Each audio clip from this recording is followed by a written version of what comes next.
It says in Joshua chapter 3, verse 1, it says, so Joshua rose early in the morning, and they set out from Shittim. And they came to the Jordan, he and all the people of Israel, and lodged there before they passed over. And at the end of 3 days, the officers went through the camp and commanded the people, as soon as you see the ark of the covenant of the Lord your God being carried by the Levitical priests, then you shall set out from your place and follow it. Yet there shall be a distance between you and it, about 2,000 cubits in length, or about 1,000 feet. Do not come near it, in order that you may know the way you shall go. And here it is, right after the comma. This just jumped out to me.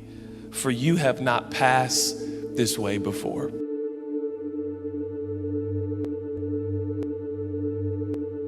Joshua, if you're not familiar with him, he comes from a long line of amazing Jewish leading men.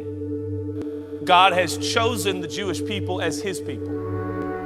In these Old Testament times, God took a very feeble and small group of people, the Israelites, the Jewish people, and he said, you're going to be my people. And he promised Abram, who would later be renamed Abraham, that I would take a small and feeble people, your ancestors, Abram, and I will make them great. And all the earth will know that there is a great God, and these are his people, and he does great things for his people. 500 years later, after that declaration to Abraham, we find ourselves in our story today with Joshua, nearly 500 years. One of the premier promises that God gave to Abram is that the Jewish people, the Israelites, would have property in the earth. That literally God would make them a nation and a country and a spectacle to the world of his supply and his provision and his power, but he would give them actual land and property. Nearly 500 years later, they still don't have property. Nearly 500 years later, they still don't have land. But now, in our story today is this moment where 2 million Jews, by the providence of God, have been brought to the Jordan River. And just on the other side of the Jordan River is the property that God promised them 500 years before. Finally, it's about to happen. They're about to do what their ancestors only dreamed of.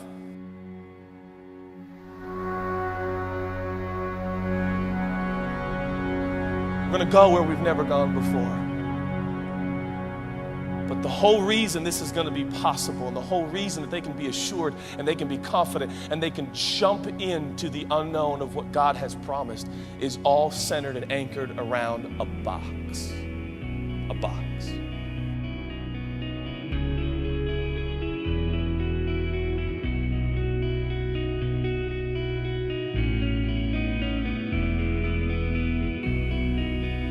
How are you going to face the unknown? No one knows what tomorrow holds. No one. And the reality is that your life is a succession of unknowns. Your life is full of variables you'll never be able to control. We've not been this way before. We can pretend that we can make a decision to do that, or we can realize that this is the fact of life. We are on our way into the unknown. Whether we acknowledge it or not, it is a fact of our existence. And I think it is indicative of the proof that God has wired every human being, not to hold back in fear and trepidation, but to know their God and to jump and leap into the unknown and say, God, whatever tomorrow holds, I don't know, but I know you, the one who holds tomorrow. I want to embrace the unknown. I'm going to throw caution to the wind and realize that my time and stay on earth is short. You're not still alive to play it safe. You haven't gone through all that you've gone through. You know the miracles in this room? You know how much cancer has been beaten in this room? You know how many horrible diagnoses have come and gone in this room? You know how many marriages have been saved in this room? You know how many people have made it through horrible pain and agony and strife and difficulty? But you're still here. No, we signed up to follow Jesus, to jump. What's the worst that could happen? You lose all your money. You can't lose Jesus.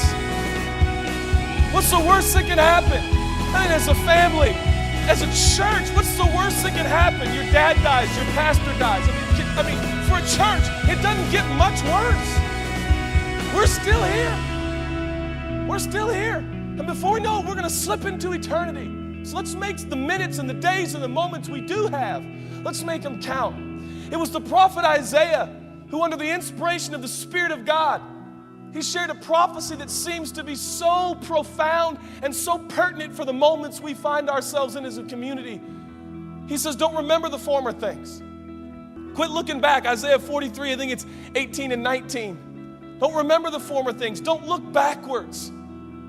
God's doing a new thing. Don't consider the old things. Verse 19, behold, I'm doing a new thing. It springs forth. Do you see it? Do you feel it? Do you? Because if you can see it, man, you'll jump. God is doing something unlike he's ever done before. We've not been this way before.